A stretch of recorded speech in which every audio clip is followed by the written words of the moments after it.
তাৰমানে টাৱাৰ ক্লকটো ইয়াতে হ'ল তাৰমানে নেতাজী ষ্টেচুৰ ওচৰত লংকা টাউন এইটো হৈছে নগাঁও ৰোড আৰু নগাঁও ৰোডটোৰ যিটো নেতাজী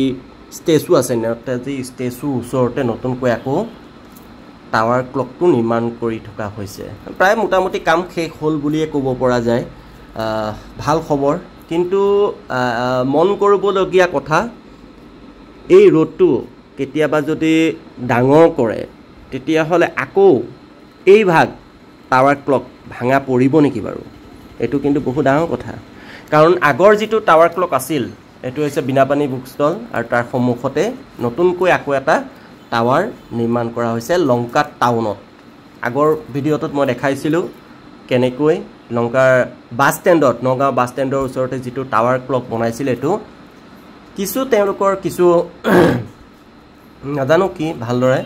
কিন্তু ভাঙা হ'ল ভাঙি আকৌ এতিয়া নতুনকৈ ইয়াত এটা টাৱাৰ ক্লক নিৰ্মাণ কৰা হয় আৰু নিৰ্মাণ কাৰ্য মোটামুটি 90% হয়তো শেষ হ'লেই চাগে সেইটো ভাল খবৰ ক'বলৈ গ'লে কিন্তু ইয়াৰ লগতে আমি চাব লাগিব যে এই ৰাস্তাটো যদি কেতিয়াবা ডাঙৰ হয় যিহেতু এই ৰাস্তাটো ডাঙৰ হৈ গ'ল আৰু সুন্দৰভাৱে বনোৱা হৈছে স্থানীয় কিছু লোকে জনোৱা মতে জানিবলৈ পোৱা মতে এই যিটো টাৱাৰ ক্লক বনোৱা হৈছে এই টাৱাৰ ক্লকক যেনেকুৱা উপযুক্ত ধৰণে পানী মাৰিব লাগিছিল বা যিটো মজবুতৰ কাৰণে যিখিনি কৰিব লাগিছিল সেইখিনি কৰা হোৱা নাই বাৰু যিয়ে নহওক এইটো আমাৰ কাৰণে খুব এটা গৌৰৱৰ কথা এটা আমাৰ এটা লংকা টাউনখনৰ এটা সৌন্দৰ্যবৰ্ধক এটা ক্লক টাৱাৰ ভালেই হ'ল আমি সুন্দৰভাৱে ইয়াতে আহি আমি আমাৰ সময়খিনি ইয়াতে চাব পাৰিম ভাল সময় আহিছে বুলি আমি ধৰি লৈছোঁ বাৰু যিয়ে নহওক আৰু আমি লংকাবাসীৰ লগতে আমি সকলোৱে আনন্দ উল্লাস কৰিব লাগে যে সুন্দৰভাৱে এটা টাৱাৰ ক্লক ইতিমধ্যে নিৰ্মাণ হৈ গ'ল বহুত বঢ়িয়া কথা শুভেচ্ছা লংকাবাসী ৰাইজলৈ তাৰ লগতে আৰু এটা ভাল খবৰ দি দিওঁ আপোনালোকক এয়া চাওক মই যদি ভুল কৰা নাই এইটো 1,99,97,777 টকাৰে নিৰ্মাণ কৰি থকা হৈছে এই লংকাৰ PWD আণ্ডাৰত এই ৰাস্তাটো খুব সুন্দৰভাৱে একদম বহলকৈ একদম বঢ়িয়াকৈ মজবুতকৈ নিৰ্মাণ কৰিছে PWDয়ে এই ৰাস্তা ভাগ এতিয়া আৰু চিন্তা নাই লংকাৰ বাবে আৰু লংকাবাসীৰ বাবে বহুত দিনীয়া এটা সমস্যাৰ অন্ত পৰিল বুলি আমি ক'ব লাগিব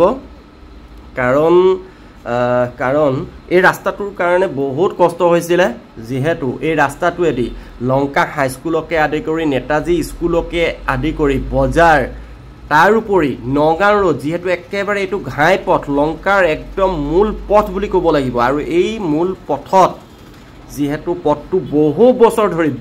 বছৰ এইটো মানে আমি কি ক'ম আমি যেতিয়াৰ পৰা সৰু আছিলোঁ সেই তেতিয়াৰ পৰা কোনো চৰকাৰে এইটো ভাল কৰা নাছিল তাৰ বাবে আমি চৰকাৰক বহুত ধন্যবাদ জনাইছোঁ যে ইমান কোটি টকাৰ ব্যয় সাপেক্ষে এই ৰাস্তাটো ইমান সুন্দৰ এটা ৰাস্তা আমাৰ লংকাৰ ৰাইজক উপহাৰ দিছে খুব ভাল কথা ৰাস্তা মজবুত হৈ গৈছে খুব সুন্দৰভাৱে স্পীড ব্ৰেকাৰৰ ব্যৱস্থা কৰিছে সুন্দৰভাৱে ৰাস্তাৰ দুয়ো কাষে সুন্দৰভাৱে কৰিছে এইটো হৈছে লংকা বাছ ষ্টেণ্ড আৰু লংকা বাছ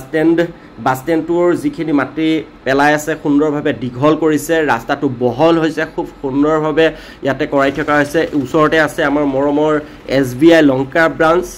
সকলোৱে গম পায় আৰু এইটো হৈছে লংকা যিটো আমাৰ বাছ ষ্টেণ্ড সেই বাছ ষ্টেণ্ডটো নগাঁও বাছ ষ্টেণ্ড বা উদালি বাছ ষ্টেণ্ড এইখিনিয়ে আৰু ওচৰতে আছে শনি মন্দিৰ খুব সুন্দৰভাৱে ইয়াতে একদম ডাঙৰকৈ বনাইছে ৰাস্তাটো আমাৰ লংকাবাসীৰ বাবে একদম গৌৰৱৰ কথা খুব ভাল কথা আমাৰ দীৰ্ঘদিনীয়া এটা যিটো দাবী দাবানল আছিল সেইটো ইতিমধ্যে পূৰা হ'বলৈ গৈ আছে যেহেতু ৰাস্তাৰ দুই কাষে মাটি পেলাই ধুনীয়াকৈ ড্ৰেইন চেইন বনাই PWDয়ে আমাক এই বস্তুখিনি কৰি দি আছে তাৰ কাৰণে ধন্যবাদ লংকা PWDলৈ লগতে আমাৰ চৰকাৰক ধন্যবাদ জনাইছোঁ লংকাৰ সুন্দৰ এক পৰিৱেশ দিয়াৰ বাবে ধন্যবাদ